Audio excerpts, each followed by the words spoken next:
thousands of years, this land has been the home of the Patwin people, including the Yocha Dehe Winta Nation today. The Patwin people have remained committed to the stewardship of this land over many centuries. It has been cherished and protected as elders have instructed the young through generations. We are honored and grateful to be gathered here today on their traditional lands. And I am going to pass it to Mike. All right. Thank you, Joan. Well, welcome back, everybody, or maybe welcome for the first time. I hope we have a few new people. Um, Janey Santos is a Yolo master gardener, and she has a tremendous amount of knowledge, which she's generously shares with us here. She also has a YouTube channel, and maybe other outlets. I don't know. Maybe she'll mention that because she's definitely worth listening to and paying attention to, and we're very happy and lucky to have her. So with that, Janie, it's all yours. Thanks, Mike. All right, you guys. So first off, I already said it, but please ask questions. Make this presentation worth your while. So if you have questions or anything, you can put them in the chat or interrupt me. That's fine too. I don't care.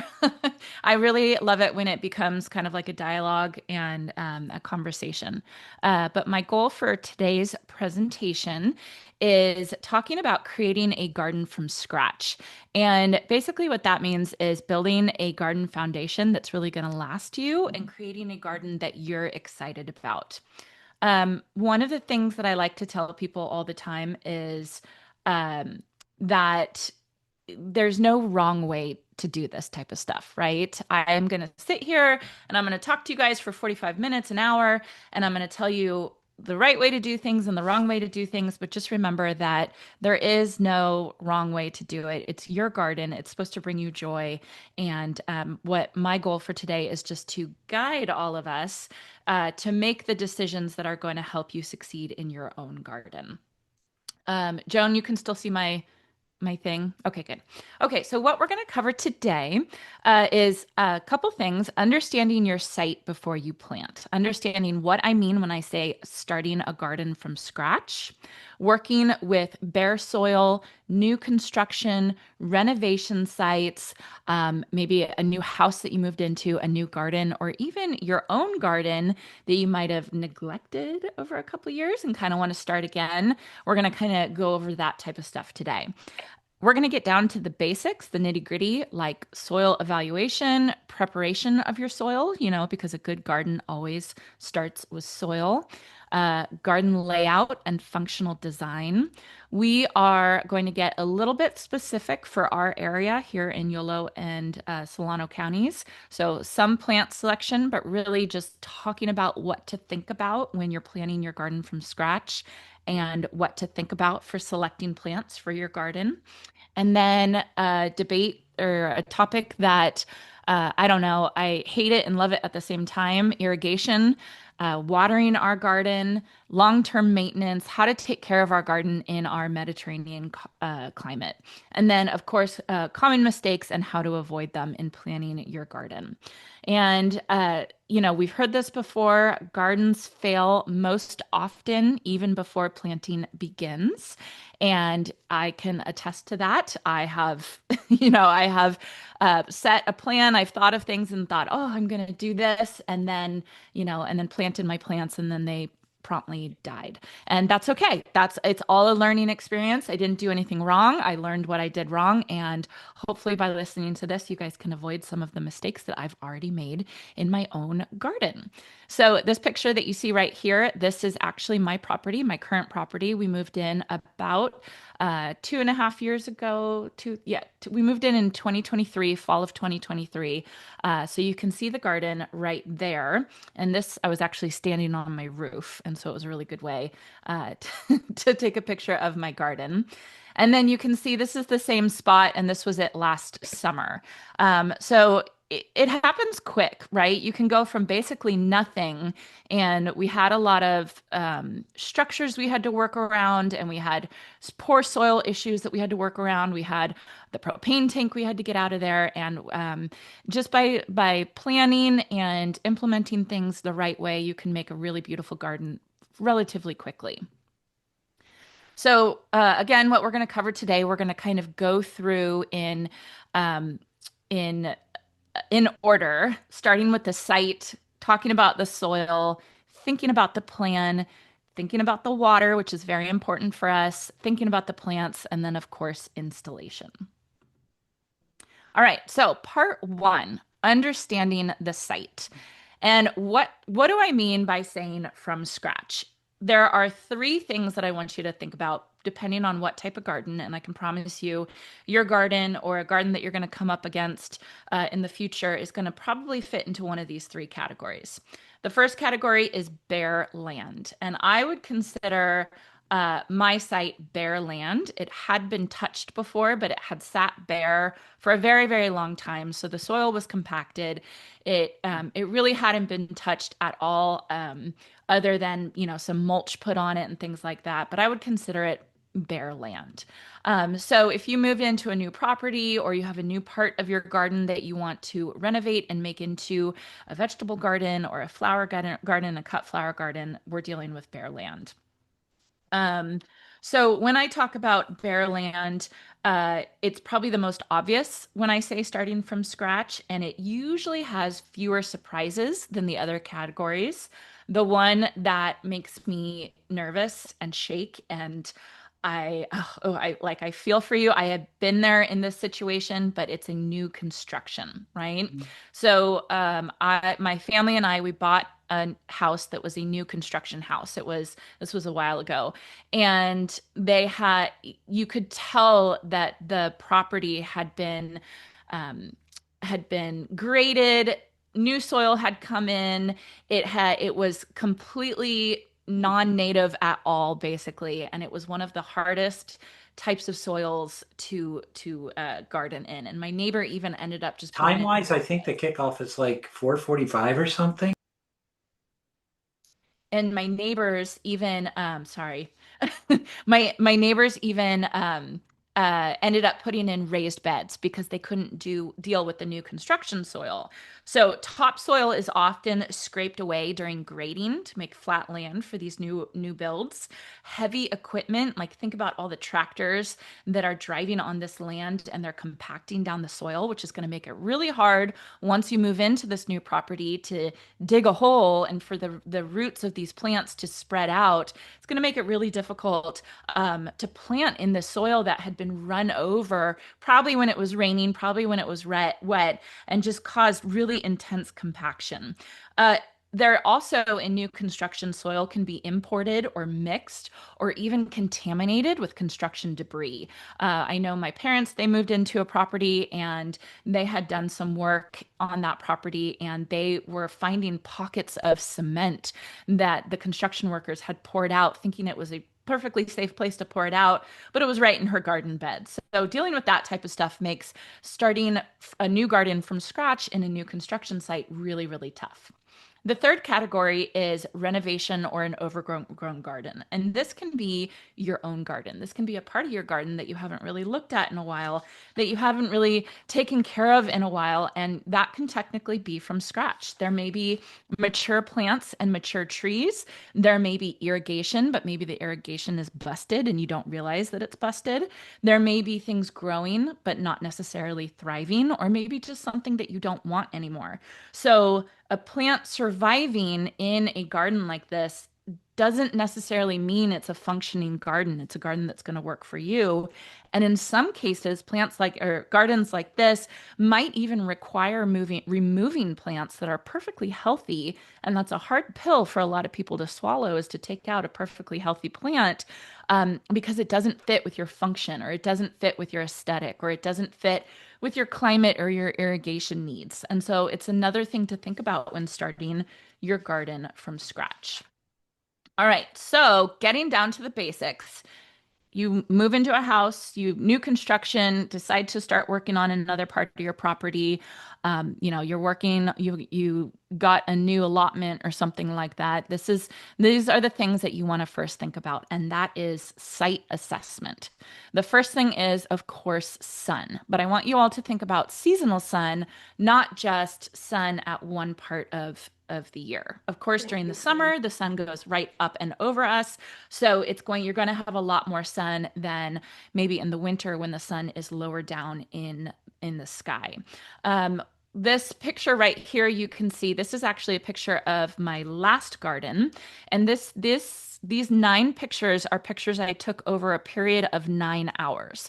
So basically, I set an alarm for myself, and the top left one was 9 a.m., then 10 a.m., then 11 a.m., 12, 1, 2, and so on and so on. And what I was doing here is I was tracking the sun. This was an east-facing garden bed. It had a fence with some trees on one side. It was open to the street on the other side. I knew it was technically part sun, possibly part shade. And the way that I could figure out what I could plant where in this garden bed is to actually get out there and track the sun. This was in the spring, and I probably should have done this later on in the fall or maybe even the winter, but this is a really good way to track and try and figure out seasonal sun over the day, figuring out the site and what you can plant. All these plantings here, these were overgrown plumbago that were there when I moved in, and I knew I wanted something else in this garden bed. And I should have put a picture in of what it looked like after I ended up putting a cottage garden in this garden bed and fitting full sun plants with part sun plants in these little pockets of shade and sun. And it was just absolutely beautiful. Another thing that you have to think about is you have to think about shade, think about the fences, think about the trees, think about evergreen trees versus deciduous trees. Deciduous is the leaves, the tree loses its leaves during the winter time. So you got to think about that. Is it going to give you shade during the winter? Are you going to have more sun during the winter? Think about the wind, right? We get some delta breezes. Sometimes the wind can make things even more cold, causing microclimates. We'll talk about that in a second. And then another thing to think about is drainage, right? Are there going to be drainage spots, poor drainage spots in your garden? If you think back to that first picture I showed you, that's actually part of that garden is actually a leach field, and all the water drains, which is why I put in that dry creek bed to help with the drainage. So that thinking about the drainage helped with the planning in my garden. All these things that you guys need to think about when you're thinking about starting your garden from scratch. So, like I was saying, with the microclimates, that's something else that you have to think about with your site assessment.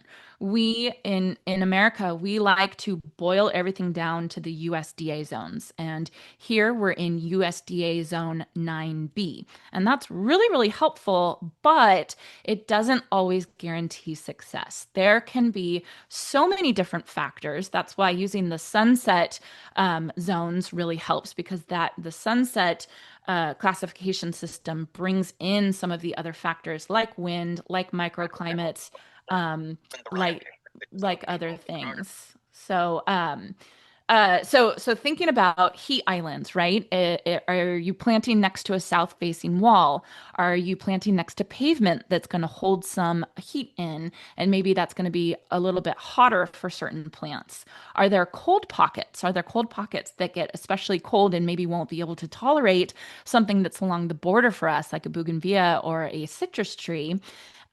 And if you sit there and you really think about these microclimates before you start planning your garden, you actually can expand your garden plans and expand your design. And you might be able to fit in more things than you actually thought because you're working within these microclimates.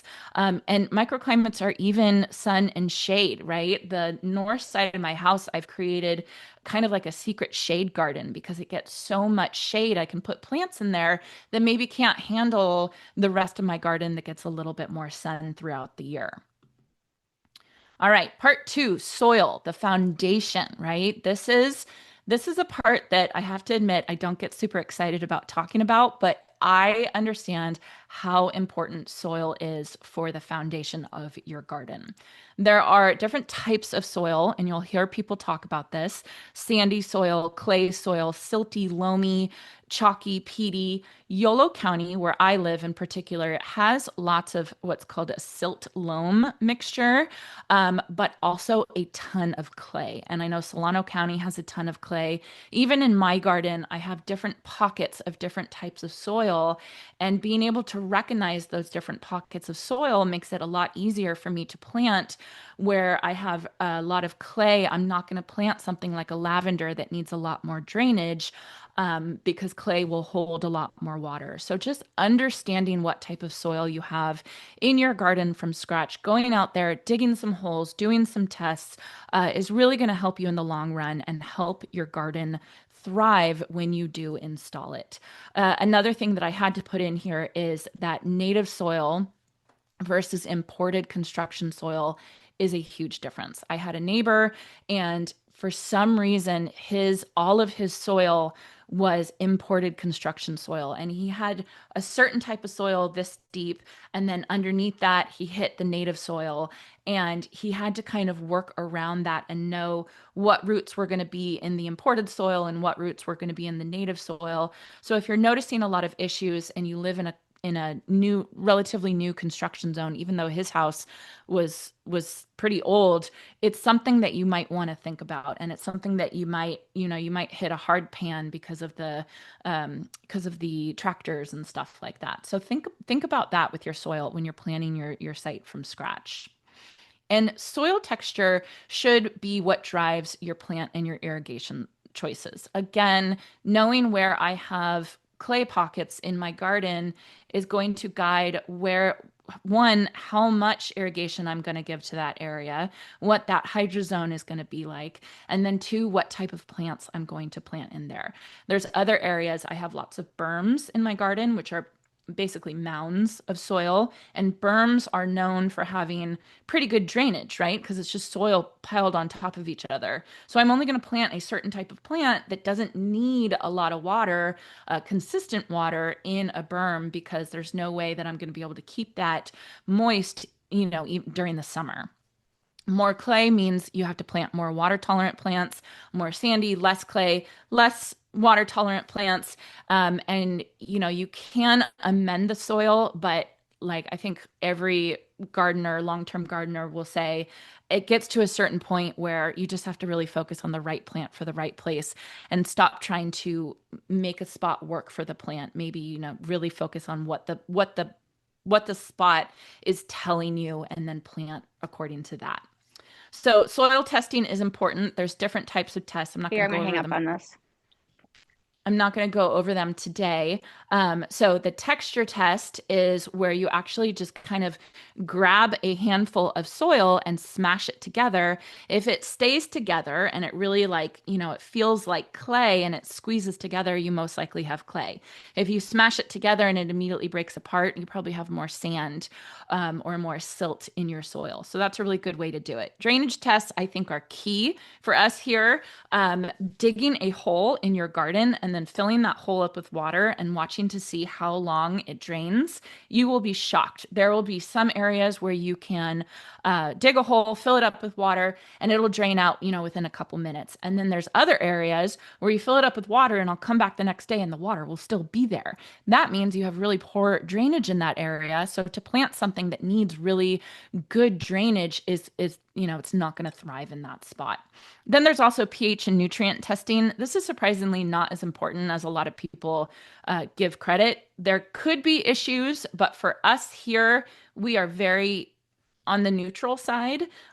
So it's usually not a big issue. I will say I have another friend who lives close to some redwood trees, and redwood trees can cause soil to become very, very acidic. And we got her soil tested because none of her plants were thriving, no matter what plant she planted.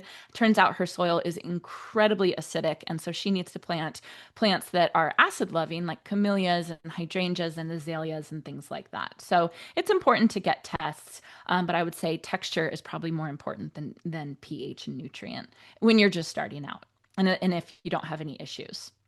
So I've kind of went over this: soil challenges in new construction, compaction leaders, poor grading. What I mean by that is sometimes they don't always think, when they're focusing on making it flat to build a new house, they're not always thinking about where the water's going to pool, and they don't really care about your lawn in the back where the water pools and kills your lawn. So something to think about for that.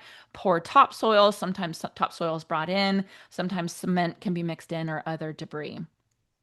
So improving soil for the long term, you know, rototilling, tilling your soil, it's fast. It can fix problems, especially if you have compacted soil. But just note it does have issues. It can actually cause more compaction in the long run because you're breaking up the microbiomes, you're breaking up the soil structure, you're breaking everything down into a uh, fine texture and that can compact together. So I actually have not tilled one single part of this property that I'm in right now, and I'm in about a zero point 0.8 acre.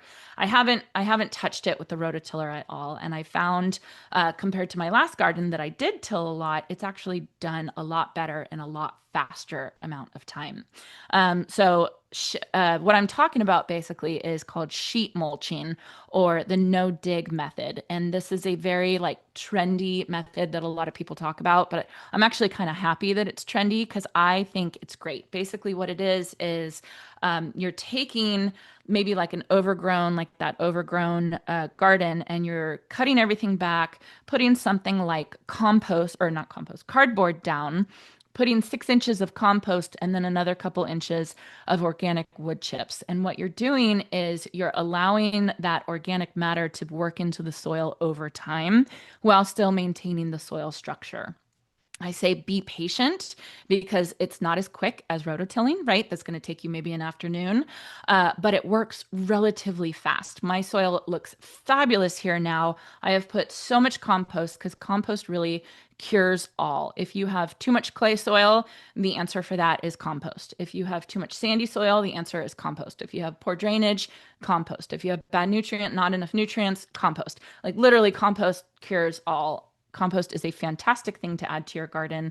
If you can make it yourself, even better. But just going to, I mean, even going to our local landfill, they have great compost there, and sometimes it's free. So it's a lot of work, but be patient. But really, you'll appreciate it. All right, now let's get into planning of your garden from scratch. Planning before planting. So why plant first, plan later often fails. I'm going to say this with a big asterisk, right? Because I think there is a time and place for planting first. If you don't have a plan, if you don't know what you want, if you don't know functionally what you want in your garden, if you know you want something pretty, but you're not really sure what pretty is to you, there is nothing wrong with going to the store and buying some annuals and planting something in your garden. Don't feel bad, right? Do not feel bad about it. Don't feel bad if you don't know where you want your pathways to be yet. It's there are rules that we follow, put in hardscape first, put in trees, and then put in shrubs, and then put in the understory. But I also want to emphasize that there's really something to playing with your garden and getting to know your garden, especially when we're talking about starting a garden from scratch. How are you supposed to know how you're going to use that part? How are you supposed to know what plants you're going to like if you're kind of new to gardening? So I just really want to say that there's no wrong thing in gardening. But if you do have kind of an idea of what you want in your garden, planning really, really helps. It can help you design what you're looking for, what looks right. You can do it like I did up here. This top picture, this is a picture that I did for one part in my garden that I want to work on this year. I actually did this in Canva, which is a free website where you can get pictures and kind of place them together. It's like Paint for Adults, that Paint program on our PCs back 20 years ago. It's really, really fun. So it's a fun way to do it. And then the bottom picture is the top down approach where you're using maybe like an architect's ruler and the stencils and figuring out where you want to place things. So both ways are good ways to do it. Whatever helps you kind of plan out what you want to do in your garden, helps you with the spacing, helps with the different textures you want to put in your garden, and planning for maturity, planning for what your garden's going to look like in 3 years rather than what it's going to look like this upcoming summer. And then also balancing aesthetics and function, right? Like you want to think about pathways, but you also want to think about what's pretty to you. This is gardening. This is supposed to be beautiful. Even vegetable gardening, I think, can be absolutely beautiful. It's functional in growing certain things, but you can plan it. You can plan it and make it really, really, really amazing in a place that you want to be in. All right, so garden layout basics. This is just kind of to remind you all things to think about when you're thinking about your garden. Garden rooms and zones. If you are doing a vegetable garden, thinking of crop rotation and thinking of, a plan for the future of what you're going to do for crop rotation in the future. Maybe where you want your fruit trees to go, where you want your roots to go, all that kind of stuff. And then thinking about garden rooms. It's always fun to plan your garden so it's not just one big empty space, lawn in the middle, and then a garden around the edge. Really planning for different areas, and then it's kind of starts to get fun because you can have a native garden, and you can have a cut flower garden, and you can have your vegetable garden, and it starts to get really really fun. Paths and access. I'm really lucky that I get to work with a lot of professionals in the garden community and a lot of landscape designers, and they are the best when it comes to thinking about paths, thinking about access. If you have, a driveway and you need to get to your front door, and if you're going to park in your driveway, do you have a way to get to your front door that's not scooching in between two cars, right? Do you need a path from the sidewalk? Do you have a certain area in your garden that maybe you don't go to that much because there's no path and you have to, walk through the grass or walk through dirt to get to it? Maybe a pathway to get to that garden bed will make it so much more functional and so much more usable. So this is all things that you want to think about when you're starting your garden from scratch. Another thing that I'm not good about thinking about this, I wish I was better, views from inside the house. Think about how much time we spend inside and how lovely it would be if you could look out a window and see a beautiful tree with grasses underneath and some annuals, or you can angle your vegetable garden just right so that you can see it from your kitchen to motivate you to go outside and get those tomatoes or get some herbs or something like that. So it's something that you want to think about. Can you make things viewable from inside your house based on where you're planning to put it? And then also hardscape versus planted space. This is again with those landscape designers. This is always the push and pull. As a gardener, I want all planted space, and as a landscape designer, they usually want a lot of hardscape, and you have to find a nice balance between hardscape that you're actually going to live, and you're going to be able to walk barefoot if you want to walk barefoot, and you're going to be able to put your barbecue on or something like that, versus the planting space where you're going to grow your veggies or put your fruit trees or put your blooms and your shrubs and your flowers. All right, so function drives design, right? This is one of the most important things that you need to think about. You want your garden to be beautiful, but if it's beautiful and all you can do is look at it, you're never going to use it. You want it. Are you going to use your garden for entertaining? Are you going to use it for food production, growing vegetables? Is it going to be for habitat? Are you really interested in pollinators, birds, that type of stuff? Is it for your dog, right? Is your garden partially for your dog to use the restroom? Something to think about. And then also thinking about low maintenance landscapes, right? And be honest with yourself. It's something, are you going to be able to shear that hedge, every other month or something like that? Are you going to be able to deadhead those roses and make sure that they look beautiful? Like, be honest when you're selecting plants and planting in your garden. Are you going to be able to handle the high maintenance, or do you want something a little bit more low maintenance? And this all you want to think about this when you're planning your garden and you're thinking it from scratch.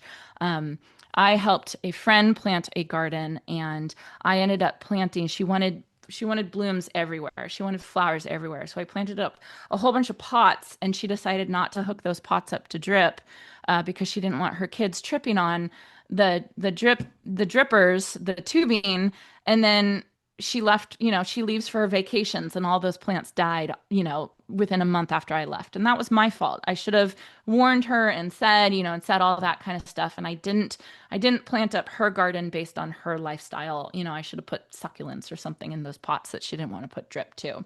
So something to think about. And again, designing for maintenance, like, be real with yourself. Are you going to take care of it? Is it going to thrive? Is it going to be able to last and make it worth your time, effort, and money? Okay, part 4, water and irrigation. Water and irrigation, oh, it's really important for us, you guys. It's super important for us here. We need to consider our irrigation here in Northern California, because during the summertime, we don't get any irrigation. We don't get any natural rain. We have a Mediterranean climate, and that follows seasonal rainfall. We get the majority of our rain right now during the winter time. And then come, I don't know, April through October, we don't get anything, right? And so we have to plan for that. And the rest of the country really doesn't have to plan for that. They get summer rain. And so a lot of advice that you read on the internet or you watch on videos is for that type of rain, that type of climate patterns where you get summer rain. And so we really, really have to think about that. I read something the other day that I thought was so interesting. Traditional gardening advice.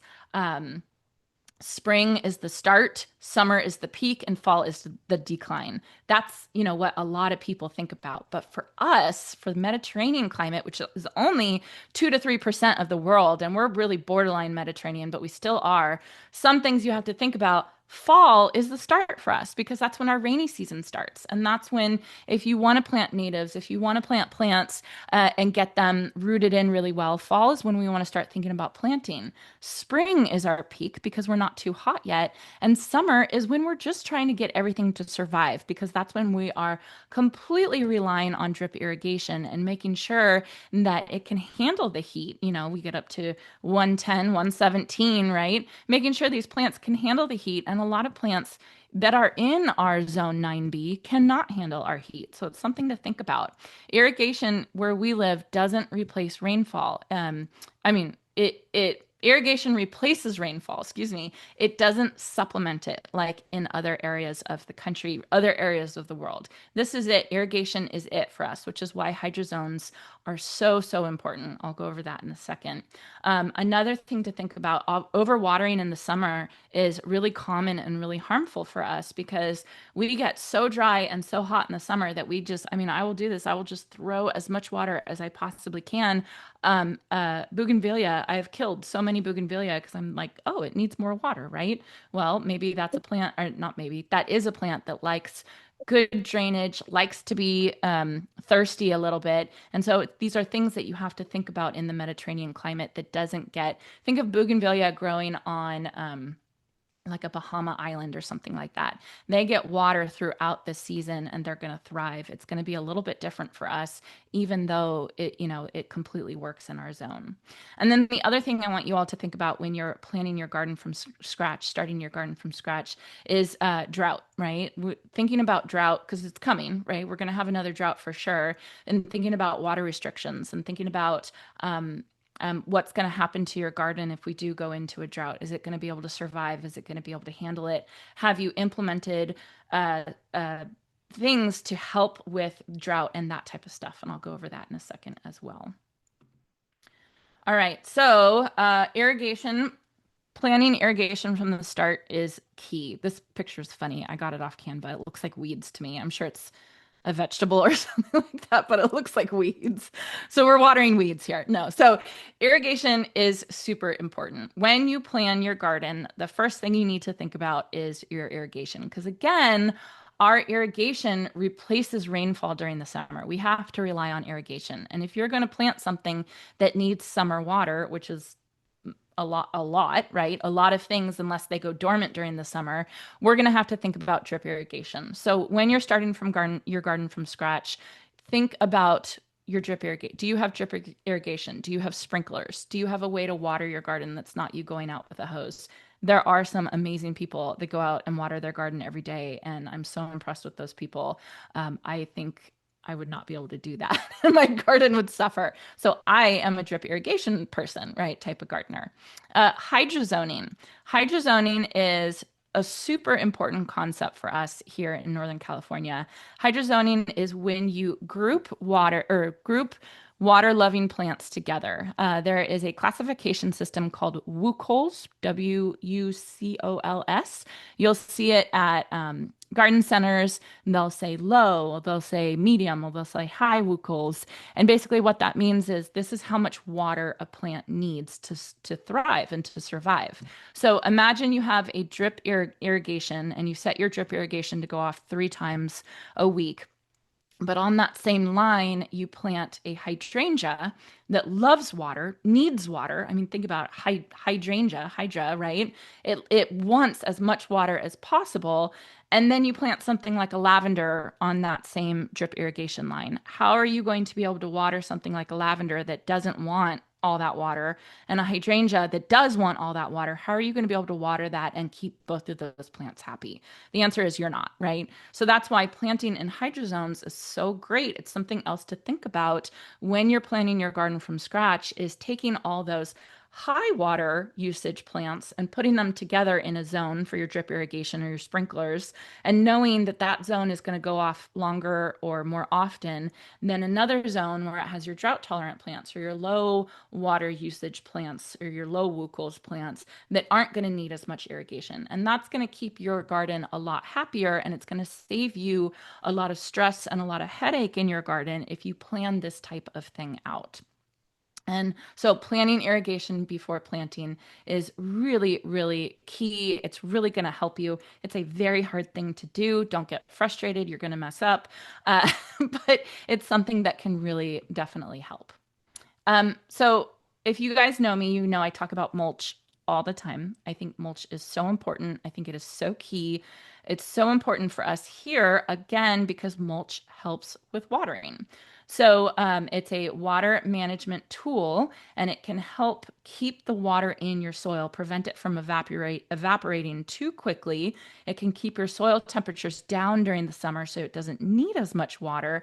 It has so many amazing things. And I just think that if you're planning your garden, plan a certain amount of your budget to go towards mulch or getting free arborist wood chips or something like that, because it goes a long, long way to success in the garden. So different types of mulch. There's wood chips or bark. Now, I like to use arborist wood chips. You'll see a picture in a second. Arborist wood chips. Here you can see this is my garden.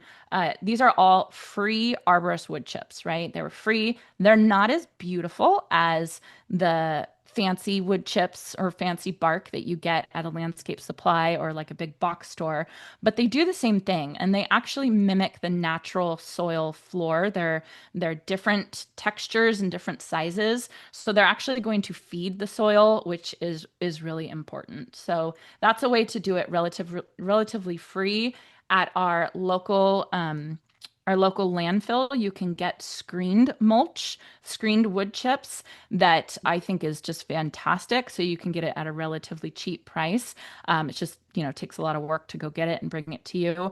But those are really, really helpful. And then you can see you want to do about 3 to 4 inches. You don't want to do too much mulch in your garden, because too much is going to not allow the oxygen to get into your soil. But you don't want to do too little, because then it's not going to do its job by keeping the moisture in there and keeping the temperatures down. Compost, you need less. Now, here's the thing. Feel free to correct me if you guys have successfully used compost. I personally think we're too hot here to use compost as mulch. I think compost dries out too quickly to use as mulch. I know other gardeners in other areas of the country that use compost as mulch, and it works really, really well for them.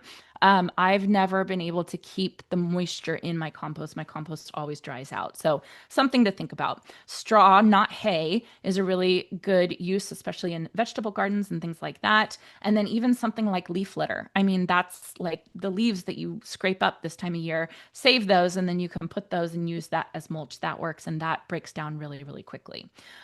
So benefits other than just water conservation is that soil temp regulation. I think that is so important for us, because because we get so hot for so long during the summer, it's really important to think about how hot our soil temperature is getting. And if our soil temperature gets too hot, it stresses out the roots of these plants, and it stresses out the microbial health, the earthworms and the bugs that are in your soil. So if you allow your soil to get too hot, you can actually affect the health of your soil and the health of your plants. And having mulch is going to keep that soil temperature nice and low and nice and regulated, which is great. So I talked about the no dig method, or the sheet mulching method. I did that method in my entire garden, and it made such a beautiful, beautiful difference. And basically, what's happening is I did the cardboard to keep the existing weeds suppressed for a while, and then I did the compost, and then I did the arborist wood chips on top. And those arborist wood chips, they broke down over time and they fed the soil. They actually added nutrients to the soil, which is great, a great reason to use organic mulch because they do break down and they do add to your soil, and it just improves your soil over time. So yes, you have to keep applying mulch year after year, but it actually is benefiting your soil, and your soil is getting healthier as the years go on. Weed suppression, of course, we all know this with mulch is huge. You have big open areas, put a couple inches of mulch on, and you're not going to have to weed anywhere near as much. If you have Bermuda grass like I do, you're still going to have to weed, but it gets better. I promise. It gets better. Microbial health, I already went over that. And then protecting from compaction and from runoff, right? When you walk on your soil, especially when it's raining, you're compacting your soil down. If you have a couple inches of mulch, it's going to protect from compaction. And runoff is when, during this time of year, when we get those huge rainstorms, what can happen is it rains so quickly that that top layer of soil, like, literally runs off your property and down the drain, down the street and down the drain. And you don't want that because that's your native soil. That's the soil that you want to stay on your property. And you don't want that to go, to go somewhere else. And by having mulch there, it's keeping all of that beautiful topsoil right there where you want it to be, and it keeps your garden nice and healthy year after year. All right, let's talk about plant selection. And now I'm going to say plant selection. This is just, I'm going to talk about specific plants, but I just kind of want you guys to think of this as how I want you to think about plant selection, because plant selection is so, so personal. Do you want an English cottage style garden? Do you want a Mediterranean looking garden? Do you want a native garden? These are just things, concepts that I want you guys to think about. Uh, Concept number one, and probably the most important concept: right plant, right place, right? Think about where you're going to plant that plant in your garden. Is the lavender going to go well in the spot where you dug the hole, filled it with water to check your drainage, and it didn't drain for over 24 hours? No, that lavender is going to be miserable there. So that is not the right place for it. It's still the right plant for our area, right? You could find another place for that lavender, put something else like a hardy hibiscus, right, that loves water in that spot, and everybody's happy. So sun exposure, soil conditions, drainage, that type of stuff, water availability. Do you have drip irrigation throughout your whole property? If you don't have drip irrigation to a far corner, or you can't get your hose, or the sprinkler doesn't reach there, are there other plants that you can plant in that area that don't need as much water and maybe can handle just the winter water that we have, the winter rain that we have? The answer is yes. You just have to find the right plant for the right place. And I've said this a lot: hardy, Zone 9B, doesn't always mean it's an appropriate plant for that particular space. So here's just kind of a table that I did just to kind of uh, it, just to show the fact that it's the same zone. All these plants work for the same zone, but there are very different outcomes depending on the site condition, the microclimate in your garden. So a hot south-facing exposure, the hottest part of your garden, they're going to love salvias. They're going to love lavenders. They're going to love ticurum. That's a really beautiful one. Rosemary is a really easy. Maybe if a boxwood doesn't work in a particular spot, a rosemary hedge might be better for you. Crepe myrtle, we all know how great crepe myrtles are, right? And crepe myrtles can handle the heat, the blazing heat that we get during the summer. Full sun and clay soil, think about the juxtaposition you have there. It's going to be a full sun place, but a clay soil doesn't drain very well. So if we get rain, or if you have drip irrigation there, that clay soil is not going to drain, and that plant needs to handle full sun, but also sitting in a little bit of water, right? And so a California lilac might work well. A Jerusalem sage might work well. Things, a rock rose might work well. Think about that type of thing. Part shade under trees. Think about what type of tree you have. Do you have an evergreen tree, or do you have a deciduous tree? Is is that part shade going to become full sun during the wintertime? Hellebores work really well. Heuchera works really well. I put Vinca minor in, but you guys be really careful about Vinca minor. It is very invasive. It took me months to pull it out of a garden, months. It's a beautiful ground cover, really, really gorgeous, but just be careful. Be careful with it. A north facing, think about your north facing part of your garden during the wintertime. It's going to get full shade, right? And then I put in Hydrangea paniculata here. Another thing I want to point out is that when you look at a plant tag at the garden center, even our local garden centers, if you look at a plant tag is a tag that the plant has for the entire country. So if you are planting in Maine, it's going to have the same tag if you're planting where we are or in Arizona or something like that. So a hydrangea paniculata, like a limelight hydrangea, is going to say full sun. It is not full sun for us, right? It's going to scorch in that full sun and it's going to love a north facing, maybe some morning sun, something like that. It's going to love that in our spot. So just something to think about. Camellias, same thing. Japanese maples, same thing. Moist areas that don't drain very well, or swales, iris, carex along walkways. Something to think about. Limited root space. If you have a concrete walkway or a pathway or a concrete patio, there's not going to be a lot of space for those plants to grow their roots out. So having a salvia, succulents, really small annuals, or Santolina is a really pretty kind of ground cover type of plant. So again, these aren't to say, oh, these are the certain plants that we can plant here. There are so many plants that we can plant here, but think about where you're going to plant them in your microclimate in your garden that you're starting from scratch. And you will be able to match the right plant to the right place if you think about it. I want you to think about heat tolerance versus cold tolerance. So saying I'm in USDA zone 9B, all I'm saying is it gets to a certain cold minimum temperature here at least once during the year. That's all I'm saying. It's cold tolerance. It has nothing to do with heat tolerance. So thinking about the heat tolerance for plants like the hydrangea paniculata is something that you have to think about. The hydrangea paniculata can handle the cold tolerance that we have, but maybe it can't handle the 110 that we get during the summer here. So choosing plants in your garden that thrive, not just survive. And you can see I have a Miss Molly butterfly bush. This is a buddleia here. This is Helen von Stein lamb's ear, the one in the middle. One of my favorite plants here. I just love that plant. And then here you can see iceberg roses, right? I jokingly say, and people get so upset with me, so just plug your ears if you get upset. I jokingly call the iceberg rose a parking lot plant because they survive all the climates. They can survive being in the heat island, the heat sink of a parking lot.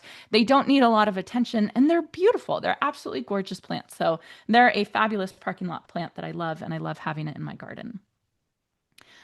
So trees, shrubs, and the long game. So a lot of people will say, okay, when you're starting a garden from scratch, first plant your trees, first do your hardscape, then plant your trees, then plant your shrubs, and then do the understory.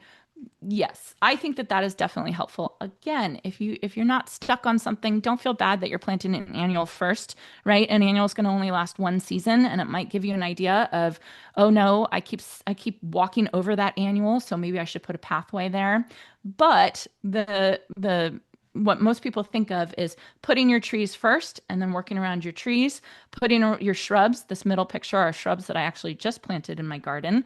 Really beautiful winter interest, evergreen interest, and then I'm going to plant annuals around it. And then thinking about overcrowding, thinking about the maximum size.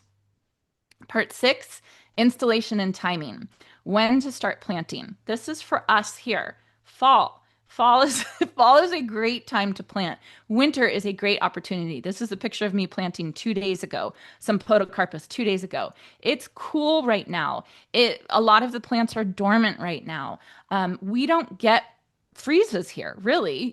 Sometimes we do, but most of the time we don't get freezes here. Our ground doesn't freeze here. So winter is a great opportunity. Fall is fabulous because the plant is going to be able to settle in, not get too stressed, worrying about blooming or growing just yet. It can develop its roots. It can get the rain that it needs. And then once spring hits, it can kind of wake up in its own home. So that's one of the really lucky things about us here is that we can plant during the fall. We can plant during the spring, and the plants are really going to thank us for that. I'm sorry, we can plant during the fall, we can plant during the winter. We can plant during the spring, but once you get to late spring, summer, then we're dealing with the stress of the heat, and that's when things start to not be very happy. And that's when, I hesitate to plant during that time. Sometimes you don't have a choice, but I always try and plant in the fall and winter if I can get out in the garden. And then I've talked about this a lot, doing a phased garden installation. We don't have to follow the rules. We don't have to put your pathways in first, then put your trees, then put your shrub, right? Maybe put one tree in and then plant some annuals. And then you can see what you like. Your tastes may evolve, your plans may evolve. You might get a new puppy and you have to take out certain plants or add some grass or something like that. But having phases in your garden can be really beneficial. One of the landscape designers, his name is Michael Glassman. If you guys don't know Michael Glassman, find him. He's fabulous. He's amazing. He always tells me, focus on one spot in your garden first and completely finish that one spot in your garden. And so what that means is when I first moved into this new property that I moved into about 3 years ago, I was working in the backyard, I was working in the front yard, I was working over here, I was working over there, and I felt like nothing was getting accomplished in my garden. I felt like I wasn't making any progress. I wasn't proud of what I was doing. It just looked like I planted something here and planted something there until Michael told me, focus on one area. And we focused on one spot and finished it, to the best of what it is now. And then I could really appreciate what I had done in that spot. So really phasing your garden installation, you think about the phases that you're going to do and get some benefit over the next couple years by working maybe in smaller areas. So anyway, key takeaways for starting your garden from scratch. Assessment first. Take the time. It's the perfect time to do it, right? We're inside. We don't have a lot of things going on. We can really sit with a candle and some tea or coffee and really plan your garden and assess your garden first. Investing in soil. I promise it's so boring, but you are going to thank me and you're going to thank yourself for investing in your soil. Planning for your maintenance with your drip irrigation or your sprinklers. Are you going to be able to deadhead that? Are you going to be able to prune that? Are you going to be able to fertilize that? Be really honest with yourself. Choose your plants for your site, not trends, right?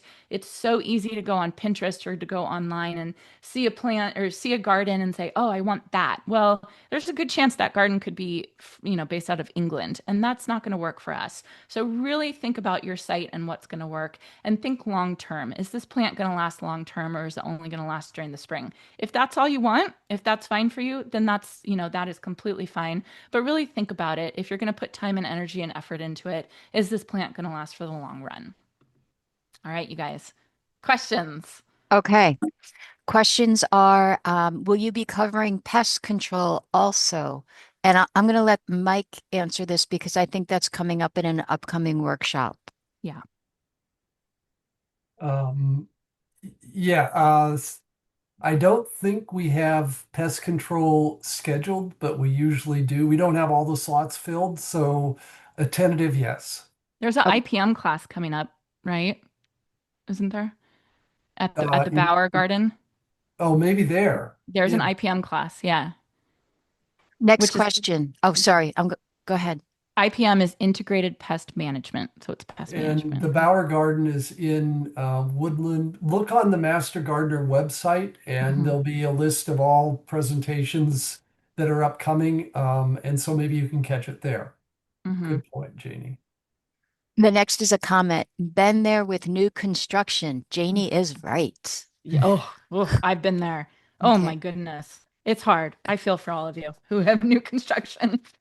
The next is a comment. April 11th, free compost giveaway for Fairfield residents at Dunnell Nature Park, 3351 Hill Ridge Drive, Fairfield. Thank you. Good tip. Yeah, Um, the compost. The next question is, what is the name of the garden plan app? And someone replied, Canva.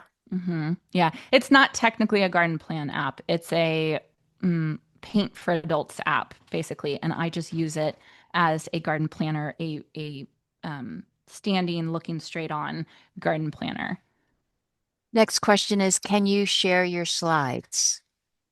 Oh, can we? I mean, I'm happy to. Do you know how to do that, Um, Joan? That would, well, so the presentation will be up also. I mean, Okay. if that works for you. Usually within a week or two. Again, it'll be on the Master Gardener website. There's a section on presentations or something close to that. So you can see this presentation again and others. But Janie, I don't know if there's Mm. um, another way Um, that you would want to share your slides. I don't know. I'm trying to think how I could do it. I'll I think think you about it. could send them to Jennifer and she would post them right with this video. Okay, I'll do that. I'll do The that. next is a comment. Good overview as I revamped my garden for easier maintenance. Smart. Very helpful. Thank you. Thank you, Where can we Bridget. access the video and future classes? I joined the following Janie's YouTube link, but live in Vacaville. So for anyone who wants to get emails for this Master Gardener virtual website, my address is in the participants under joan.tuss@yolocounty.org.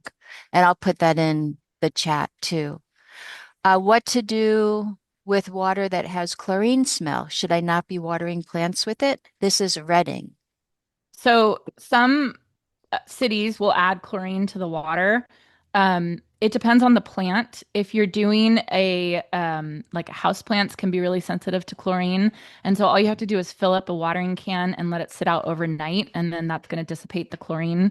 If you're noticing, I think it's browning around the edges. Somebody correct me if I'm wrong. Is the effect of having chlorine? But most plants, they don't put enough chlorine in for it to affect it. It's just if you have really sensitive plants like house plants. So if you let it sit out overnight exposed to air, the chlorine smell will go away. Would you be willing to do a small presentation or workshop on how you use Canva for garden design and planning? I'm Oh, overwhelmed by all the garden planning apps. hmm. That's a good talk Yeah. suggestion. Okay. I mean, I'd be willing to do it. Yeah, either, well, we can talk about doing it here or, you can do it Is that some other Rochelle time from you bet. Davis? Yeah, Hi, Rochelle, if you're Rochelle from Yeah, Davis. yeah. yeah. For Okay. for sloping yard, how would you approach adding vegetation? Do you start at the top part or the bottom part of the slope? So, what you want to think about for a sloping yard is you want to think about plants that have a very extensive root system, like yarrow has a really extensive root system. And so, what that's going to do is as they grow in, the root system is going to grab onto that soil and it's basically going to anchor that soil to your sloping part of the yard. So you don't have to start at the top or start at the bottom. It's just a matter of getting getting the plants in there that have really extensive root systems, and over time, it's going to basically anchor everything in. So that's a good question. Last question. Pre here. If you had to Pre, if you had to sorry. redo it, if you had to redo any part in your garden, what would that be and why? I would redo if I had to redo any part of my garden. Let's see. That's a good question. I would redo my back garden because my back garden, I didn't plan my pathways well enough. And so I have a lot of soil and mulch that I thought I was going to walk on the mulch, but of course it can get muddy. And so getting to my greenhouse, I have to basically walk through soil. So I don't use it as much as I would like to use it, right? So I didn't plan well enough. It wasn't really a planning thing. It's I didn't have the funds to put a There's path, that. right. That does factor in, but it's definitely something that like I notice certain parts of my garden that I don't use as much as I want to because of the accessibility or because of the function. And I wouldn't have known that, right, had I planned it all 3 years ago when I first moved in. So that's why I say garden phases are super important and things are going to evolve and things are going to change. And now, 3 years in, I know, hey, I need some pathways so that I can walk back to my greenhouse, or else I'm never going to use it and it's going to have spiders all over it, right? So that is definitely something that I definitely want to change. So, One last question. Thank mhm. you. When is the best time of year to get arborist chips without a long wait? Okay, so there is the website getchipdrop.com, but I have had a lot of really great experiences with getchipdrop.com. My last experience was not great. Um, they it took me 8 months to get a drop. Basically, what it is it's like um a matching app like Match.com, basically, where it matches arborists with people who want wood chips. And you put your name in and you say, yes, I want wood chips. Here's my address. And then the arborists come and they drop them off. And I had probably 6 or 7 drops where great wood chips, good wood, not a lot of sticks, like really good stuff. And then all of a sudden, I must have talked about it too much, because all of a sudden I could not get a chip drop, and I got one, and it was just full of really bad like sticks and twigs and branches and stuff like that. And so I'm careful about saying getchipdrop.com, but go to your local um, landfill and see. Most likely they sell screened wood chips, and they should have a lot of them that should be pretty cheap. Otherwise, I would say knowing when, around here we have a lot of almond trees. And so knowing when they're breaking down the almond trees and replacing the almond trees, is something to think about. But I'm having trouble with Get Chip Drop. If anyone else has any good suggestions, let us know. But it's always a tough thing to get. Last year was a rough year for me with wood chips that I was trying to get for Well, free.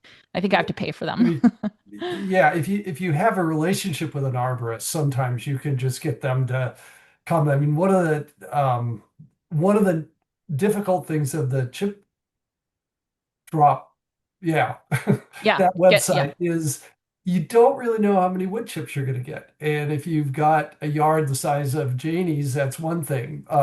So if you do go with them, my suggestion is to, talk to your neighbors, because you may yeah. get a yard, you may get four, because it's just whatever they've got in the truck. Or And 40. I don't know. yeah, I don't yeah, Okay, everybody, I have to go because I'm on the desk. So I'm just going to say that we will continue on Thursday, January 22nd at 3 p.m. And the topic will be mathematical patterns in plants.